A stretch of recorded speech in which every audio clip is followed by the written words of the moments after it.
The meeting room on Nexus Prime Station was filled with worried voices. Representatives from 20 different alien species sat around the large circular table. Above them, holographic displays showed star maps and ship movements. Everyone was talking at once, and none of it was good news. Ambassador Zarketh stood up. His tall, thin body cast a long shadow across the table. He was from the Velkari species, known throughout the galaxy for their careful planning and strategic thinking. When he raised his hand, the room fell silent. "We have a serious problem," Zarketh said. His voice came through the translation device as a calm, measured tone. "The humans are gathering their fleet near Earth's moon. Our sensors show over 60 warships, and more are arriving every day." A hologram appeared in the center of the table. It showed dozens of human ships arranged in formation. Each vessel bristled with weapons. Strange energy readings pulsed from their cores. Thyron, another council member, leaned forward. "Why is this a problem? The Krethax Empire is attacking. Surely the humans are preparing to defend themselves." "That's what we thought at first," Zarketh replied. He touched a control pad, and the image changed. "But look at these ships. They have weapons that use dangerous amounts of antimatter. The shielding is weak. The design is reckless. These ships are built for one massive attack, not for survival." The council members looked at each other with concern. One of them, a being covered in blue scales, spoke up. "What are they planning?" Zarketh's face showed something like fear. "We believe the humans are going to destroy Earth themselves. They would rather blow up their own planet than let the Krethax Empire take it." Gasps filled the room. Several council members started talking at once again. The idea was horrible. Earth was home to 8 billion humans. The thought of them destroying their own world was beyond understanding. "They can't be that crazy," someone said. "Can't they?" Zarketh pulled up more data. "Look at their history. Humans have a pattern of choosing death over surrender. They call it honor. We call it insanity." The doors to the council chamber opened. A human walked in. His name was Jake Morrison, and he was Earth's ambassador to the Galactic Council. He was a middle-aged man with gray hair and a calm face. He wore a simple dark suit and walked like he didn't have a care in the world. "Ambassador Morrison," Zarketh said, "perhaps you can explain what your military is doing." Jake sat down in the human seat at the table. He looked around at all the worried alien faces and smiled slightly. "We're conducting routine exercises. Nothing to worry about." "Nothing to worry about?" Thyron's voice rose. "Your fleet is armed for total war. You're pulling civilians into military service. You're evacuating your colony worlds. This is not routine." Jake folded his hands on the table. "I understand your concern, but Earth's military decisions are our own to make. We have a plan." "A plan to destroy yourselves?" Zarketh asked. The frustration in his voice was clear even through the translator. "A plan to protect our home," Jake corrected. "There's a difference." Zarketh brought up another hologram. This one showed the Krethax Empire's fleet movements.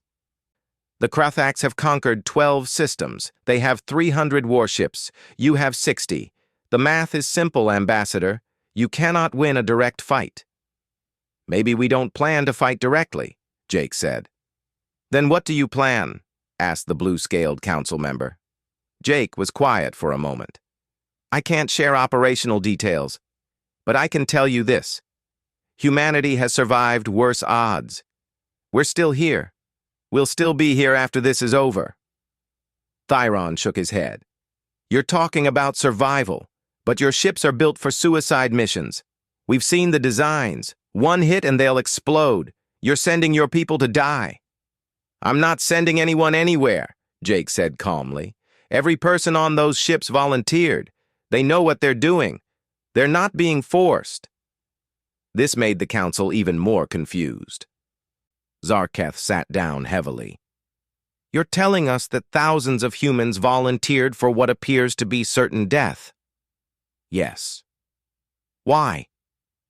Jake looked directly at Zarketh.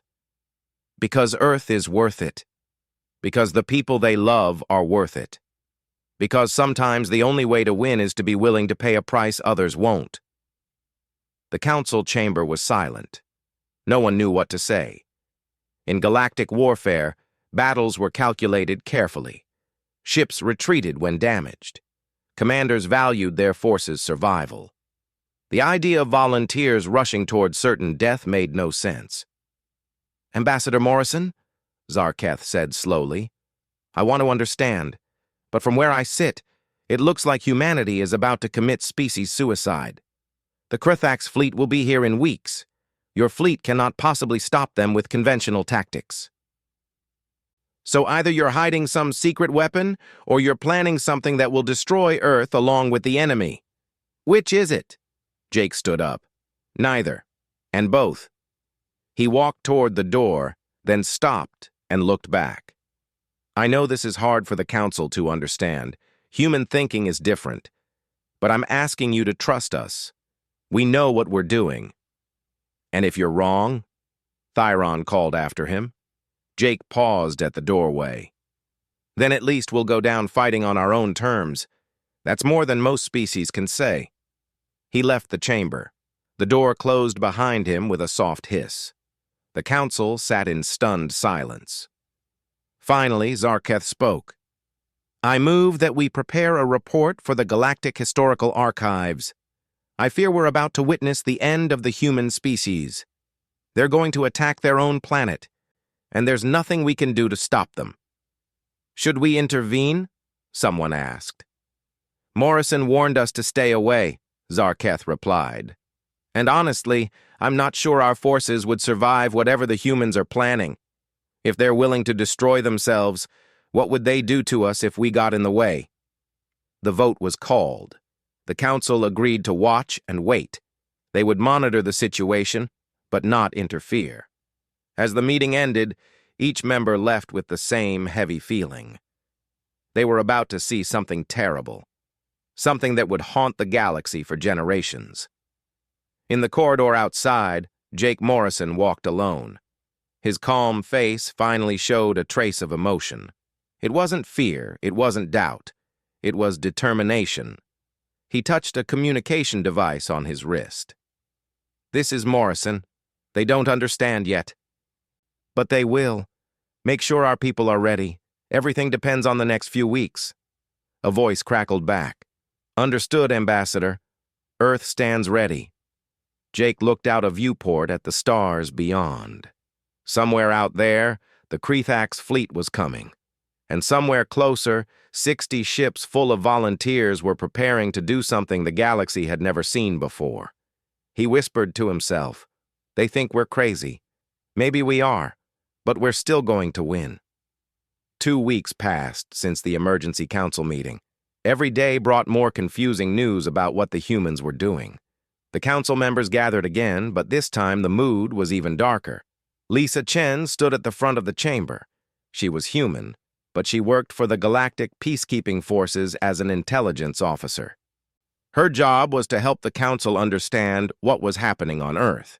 Today, that job felt impossible. The situation has escalated, Lisa began. She pulled up a series of reports on the holographic display. Earth's government has ordered full mobilization. Every able person between the ages of 18 and 45 has been called to military service. That's your entire young population, Thyron said with shock. Lisa nodded. Her face was serious. Not just that. They're evacuating non-military personnel from Earth to the colony worlds. Children, elderly, anyone who can't fight.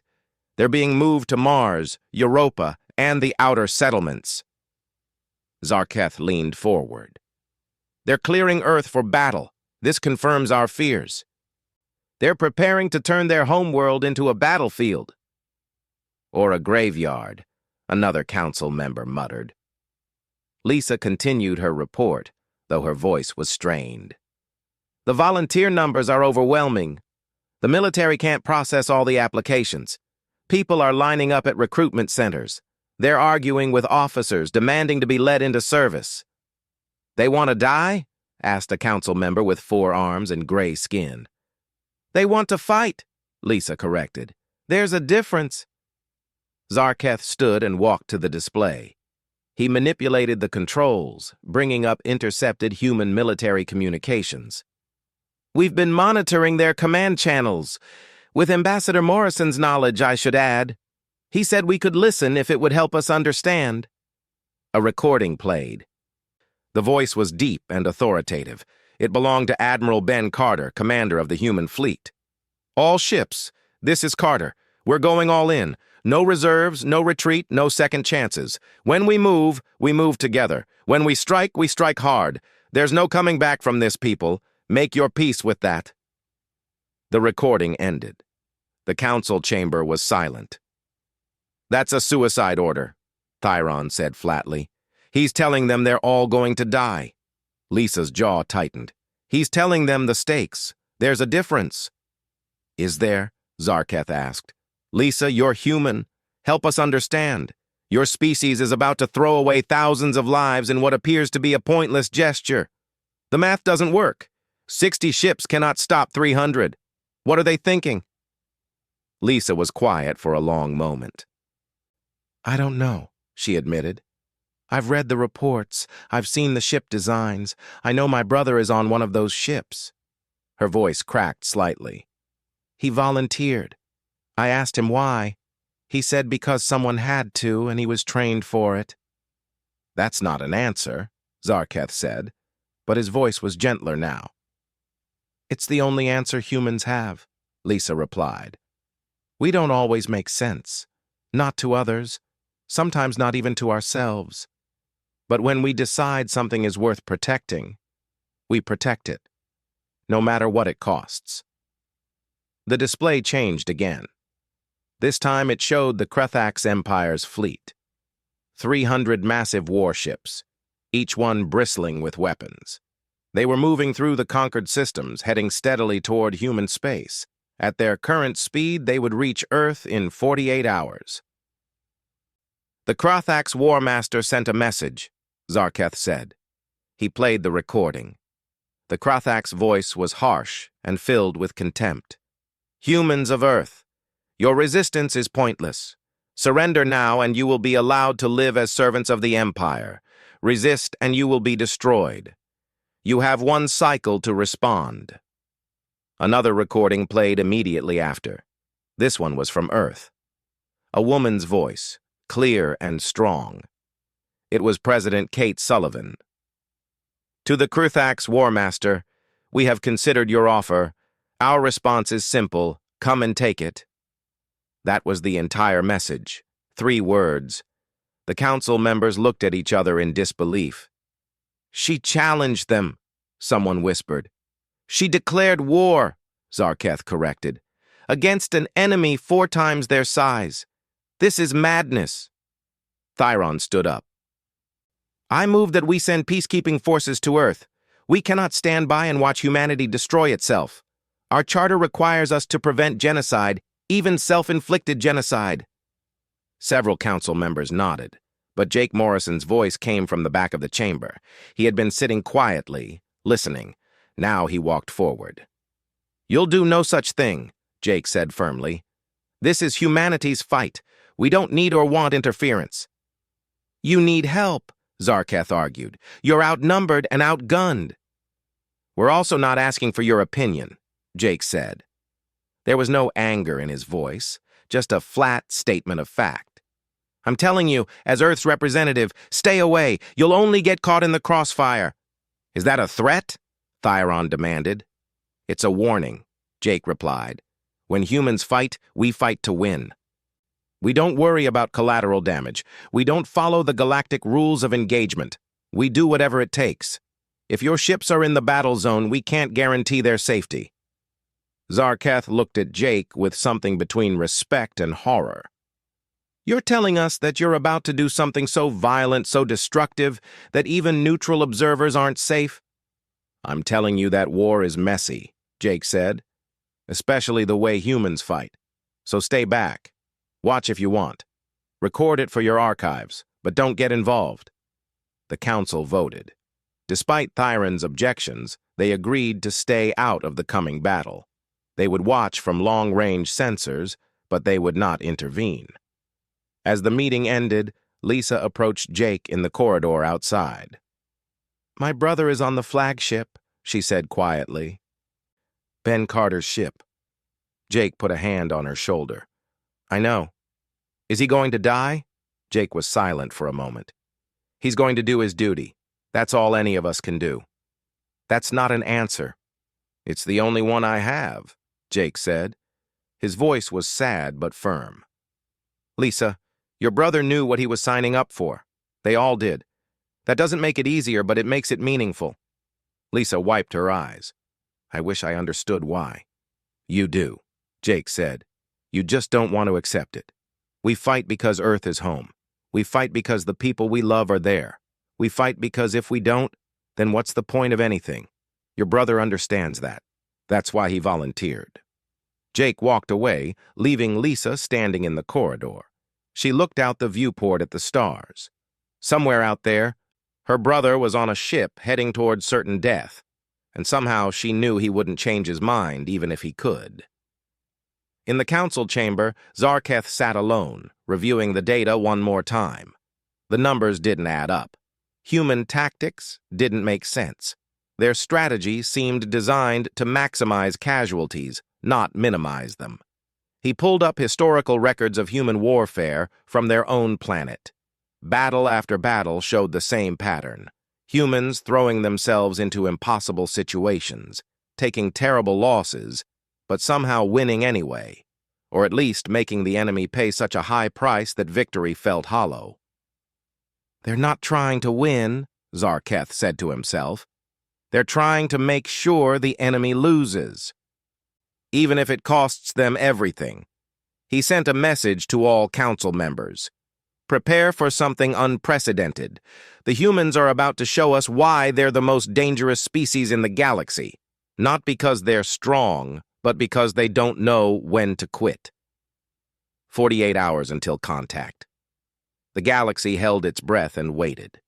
The council watched through remote sensor drones. Every member was present. No one wanted to miss this moment, even though they all dreaded what they were about to see. The main display showed two fleets approaching each other in the darkness of space. On one side, the Krethax Armada. 300 ships in perfect formation. Each vessel was a fortress of metal and weapons. They moved together like a single organism, disciplined and deadly. Their war master sat on his command throne, confident in his victory. On the other side, the human fleet. 60 ships. They looked small and fragile by comparison. Commander Chris Palmer led the battle group from his ship, the Liberty.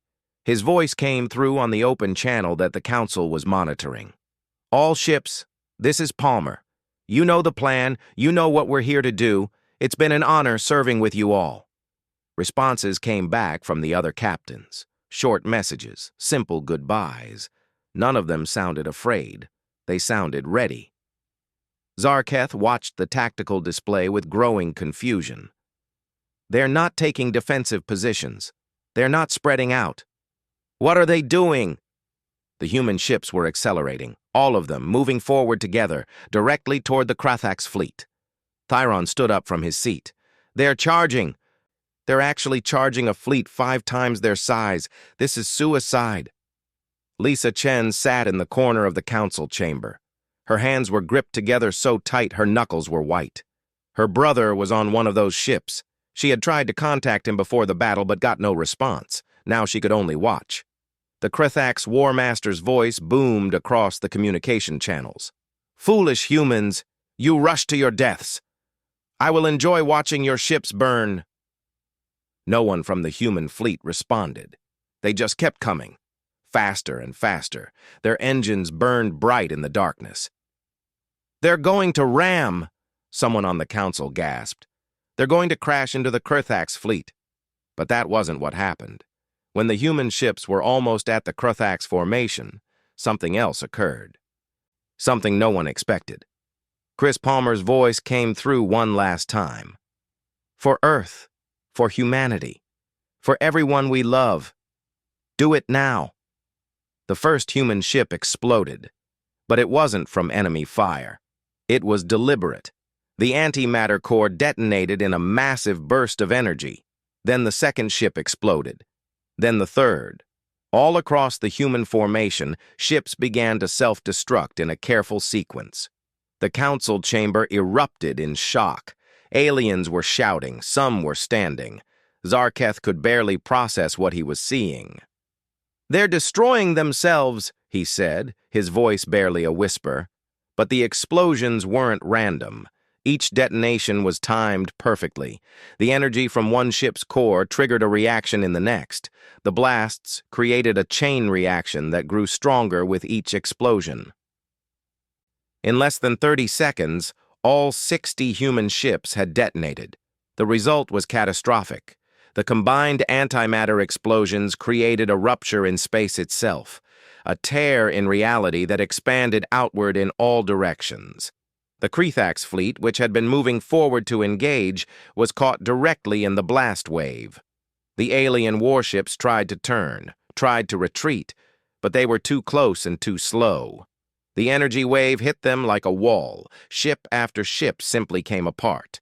Metal twisted and melted. Systems failed, hulls shattered. In the span of 2 minutes, the entire Kruthax armada was destroyed. 300 ships, gone. But more than that.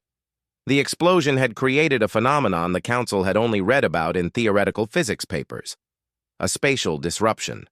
The fabric of space in that entire sector was unstable now. Faster-than-light travel became impossible.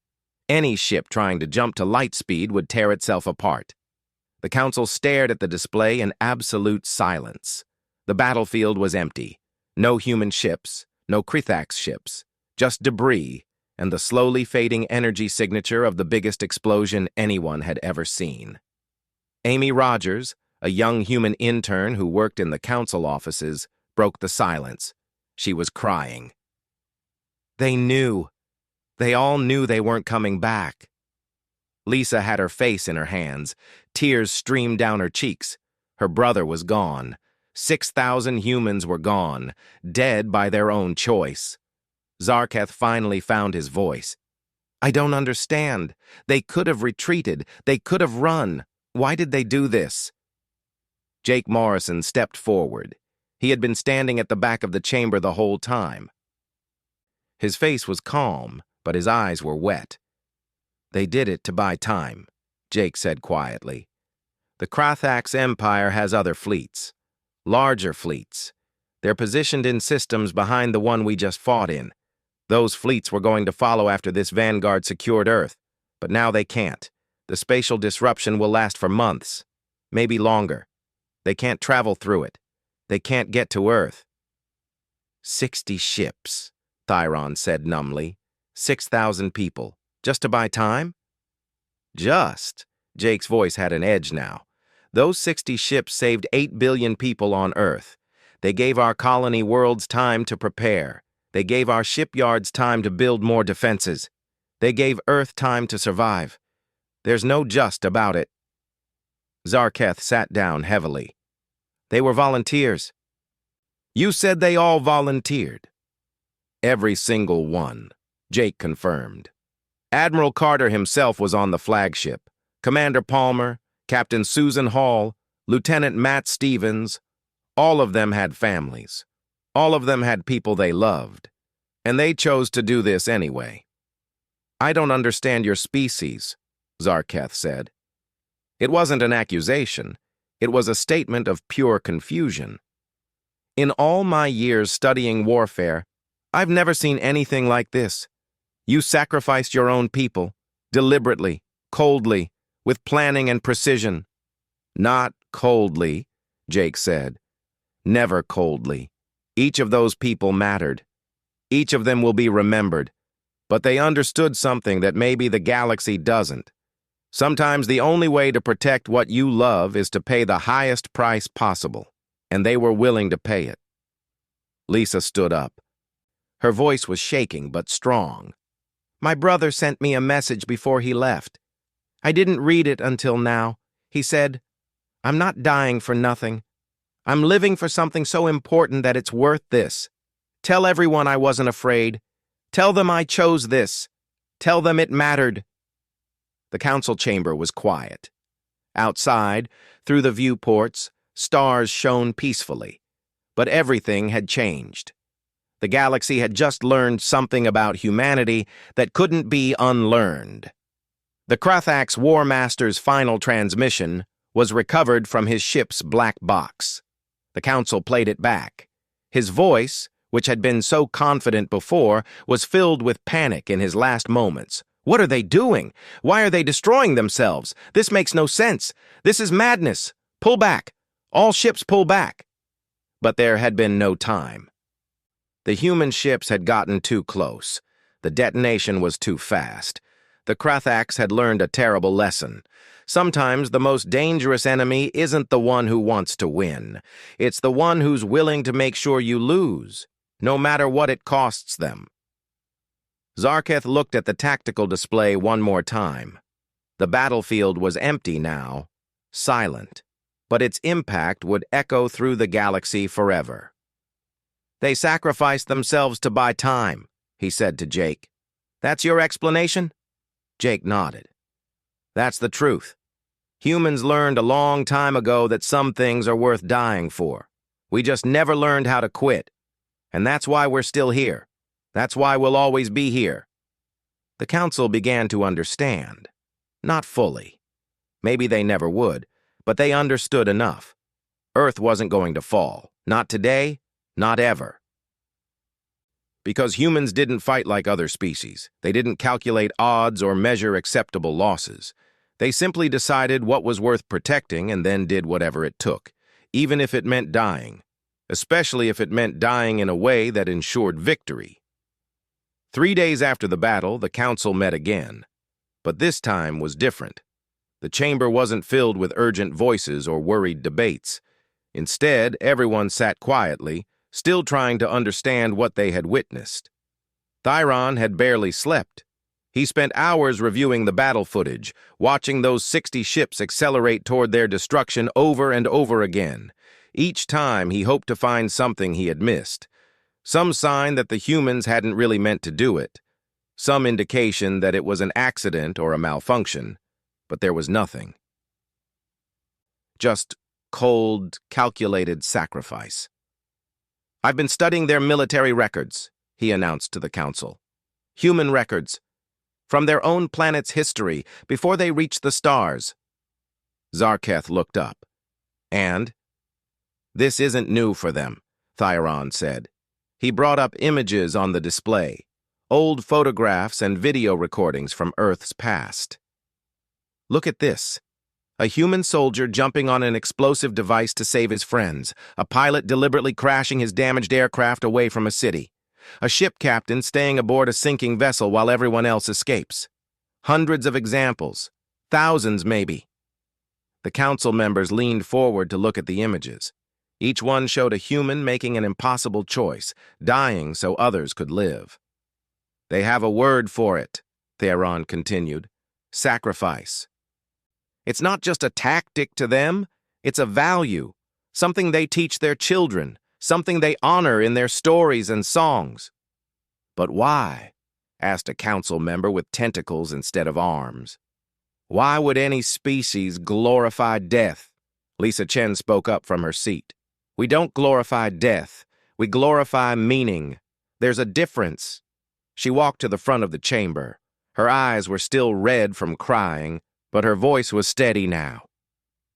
I brought some documents from Earth's military archives. With permission, I'd like to share them. Zarketh nodded. Lisa pulled up a series of files. These are the personal statements from the people who volunteered for the mission. The one you all watched, they knew it was one way. The military made that clear, so before they left, each person recorded a message explaining why they chose to go. She played the first recording. A young woman appeared on the screen. She looked no more than 25 years old. My name is Jennifer Cole. I'm a weapons officer on the Liberty. I volunteered because my daughter is on Earth. She's 3 years old.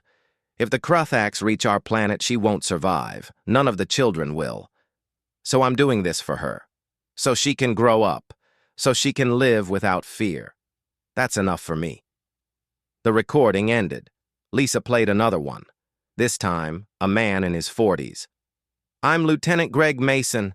I've been in the fleet for 20 years. I've got a wife and a son. They asked me not to volunteer. They begged me to stay. But I explained it to them like this. If I don't go, someone else will. And that someone might have kids, too. Might have people they love, we all do. But I'm trained for this. I'm ready for this. So it should be me. More recordings followed. Different faces, different ages, different reasons. But all saying the same basic thing. They were doing this to protect something they loved more than their own lives. The council watched in silence. Some of them looked uncomfortable. Others looked moved.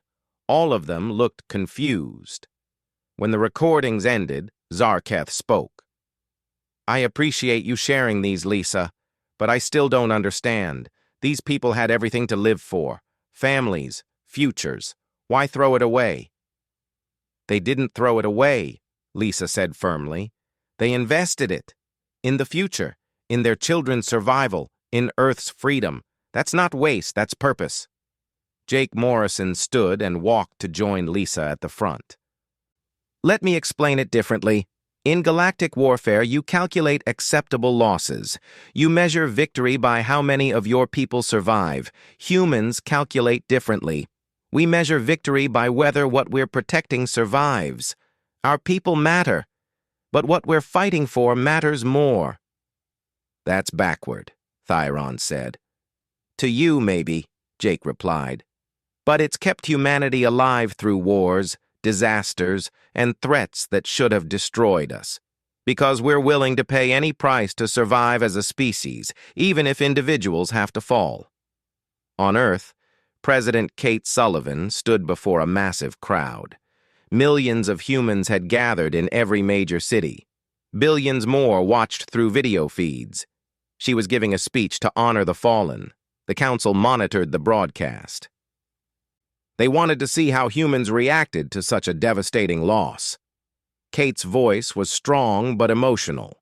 Today we mourn 60 ships, 6,000 souls, mothers and fathers, brothers and sisters, friends and lovers, each one precious, each one irreplaceable.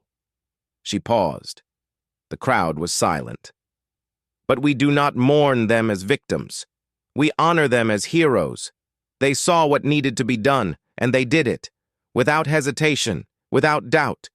They gave everything so that we could have tomorrow, and because of them, we do have tomorrow. Earth stands, our children are safe, our future is secure. The crowd erupted in applause, but it wasn't celebration.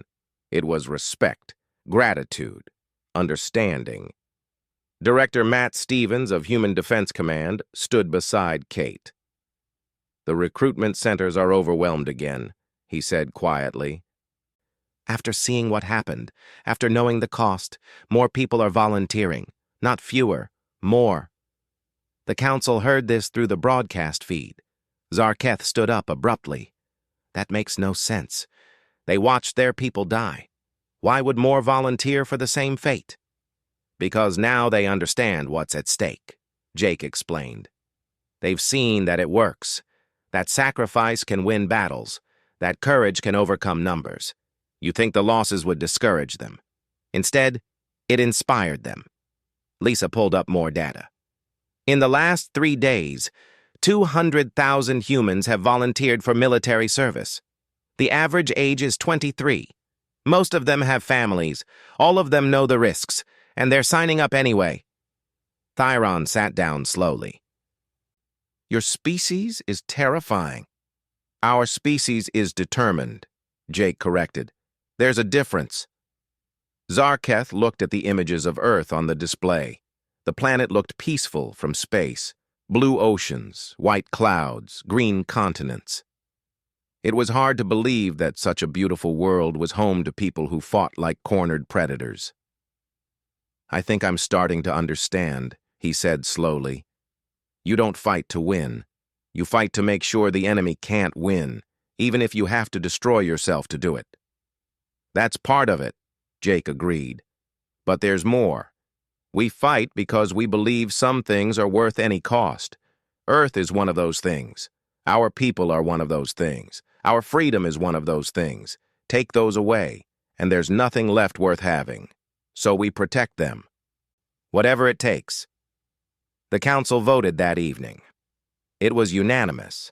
They would provide material support to Earth, ships, supplies, weapons, technology, not because they had to, not because of treaties or obligations, but because they had seen what humans were willing to do, and they didn't want that courage to be wasted.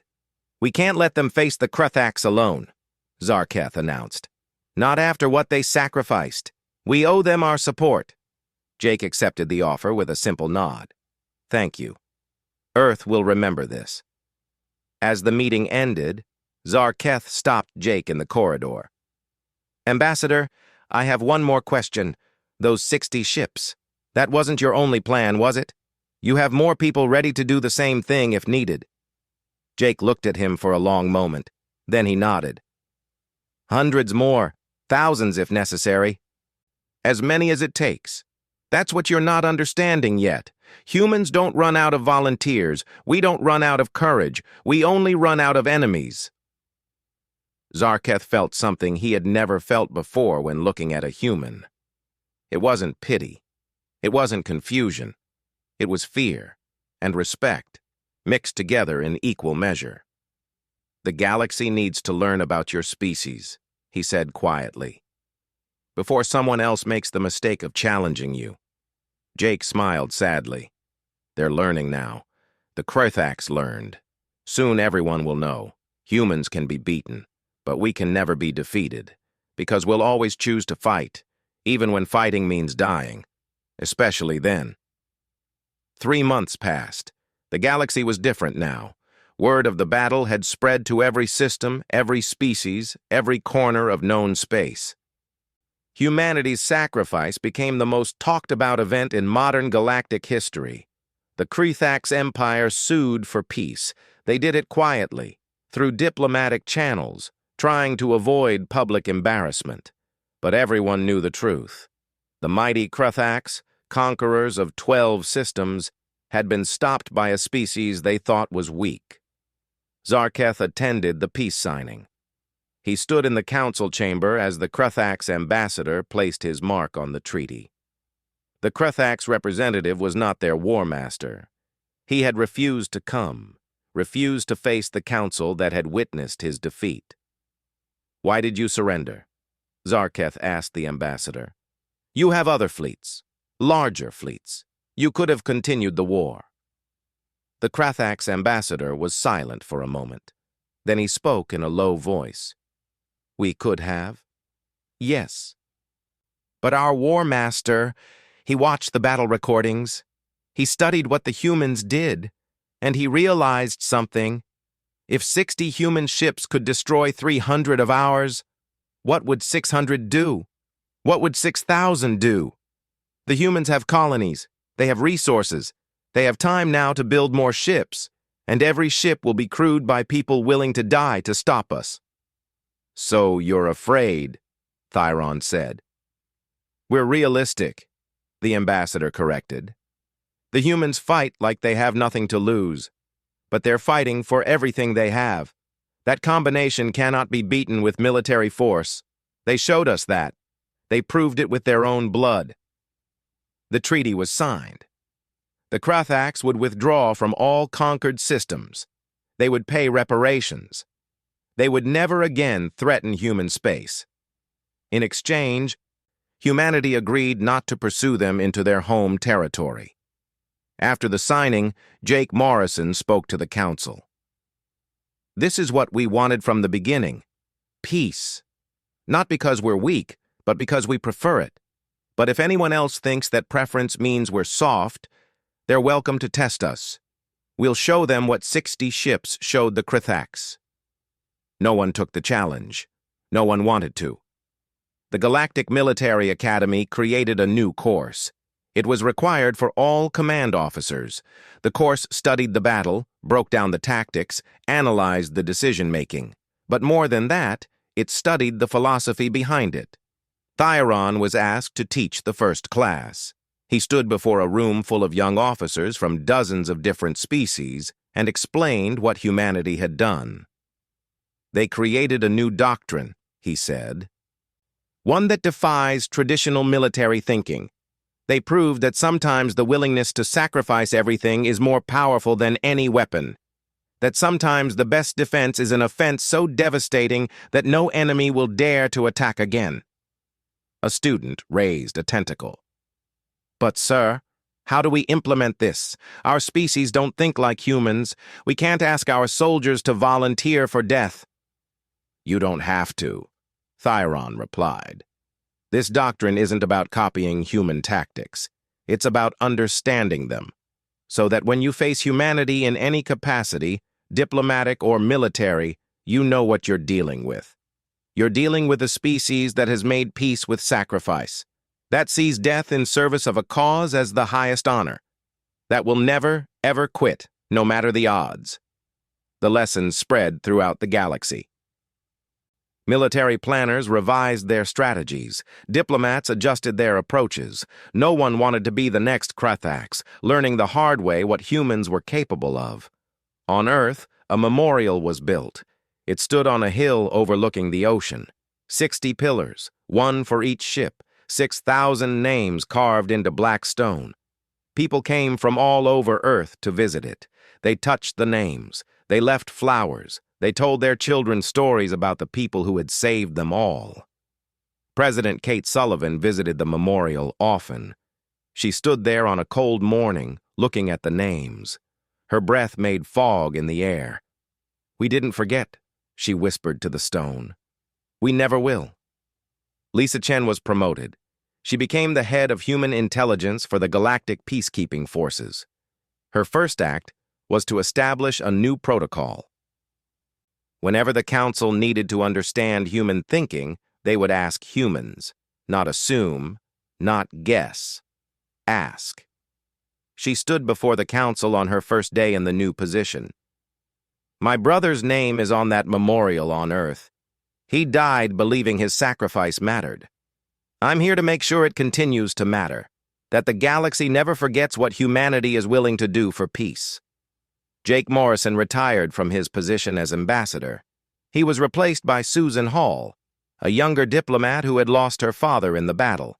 She carried the same quiet confidence that Jake had shown, the same willingness to speak plainly about human capabilities. At her first council meeting, a new member asked her a question. "Ambassador Hall, would humanity do it again? If another threat arose, would you sacrifice more ships? More lives?" Susan looked directly at the questioner. "If we had to, yes. But here's what you should understand. We don't want to. We'd rather talk, rather negotiate, rather find peaceful solutions. But if those options fail, if someone threatens Earth or our people or our freedom, then yes, we'll do it again. We'll do it as many times as necessary, because that's who we are." The council member sat down quickly. No one asked any more questions. Years passed. The battle became history, then legend, then a lesson taught to every child in galactic schools. The day 60 ships changed the galaxy, they called it. Stories were written, songs were sung, monuments were built on a dozen worlds. But on Earth, it was never just a story. It was memory. Real people who had lived and died, families that still missed them. Children who grew up without parents, partners who mourned their lost loves. At the memorial, an old woman stood looking at one name. Her hands shook as she touched the carved letters. Her grandson stood beside her, holding her arm. "Who was he, Grandma?" the boy asked. "My husband," she said softly. "Your grandfather. He was on the Liberty. He volunteered because he wanted you to have a future. He wanted children like you to grow up safe and free. Did it work? The boy asked. The woman smiled through tears. Look around you. We're here. We're safe. Earth is still Earth. Yes, it worked. It worked because he and thousands of others decided it would. That's what humans do. We decide what's worth protecting, and then we protect it, no matter what. The boy looked up at the 60 pillars stretching toward the sky. When I grow up, I want to be brave like Grandpa. His grandmother hugged him tight. You already are, sweetheart. You already are. That's the real lesson. Bravery isn't just about dying for something. It's about living for something so important that you'd die for it if you had to. Your grandfather understood that. And now you do too. Across the galaxy, in the council chambers on Nexus Prime, Zarketh prepared to retire. He had served for 50 years. He had seen wars and peace, victories and defeats. But nothing had impacted him like that one battle. On his last day, he gave a speech to the council. I've learned many things in my time here, but the most important lesson came from humanity. They taught us that strength isn't about numbers. It's about conviction. It's about knowing what you stand for and being willing to stand for it, even when standing means falling. He looked around at the council members. Never forget what those 60 ships did. Not just the tactics, the meaning. They showed us that some species will never surrender, never break, never quit. And if we're wise, we'll make sure humanity never has to prove that again. The council gave him a standing ovation. As he walked out of the chamber for the last time, he stopped at a window. Earth was visible in the distance, a small blue dot among the stars. Thank you, he whispered to that distant planet, for teaching us what real courage looks like. And on Earth, at the memorial on the hill, the wind blew through the 60 pillars. It made a sound like singing, a song of sacrifice and survival, of loss and triumph, of 60 ships and 6,000 souls who changed the galaxy forever. The names on the stone would weather with time, but they would never be forgotten, because humanity never forgets those who give everything so that others can have anything. That was the real lesson, not tactics or strategy, but memory and meaning. And the galaxy had finally learned it.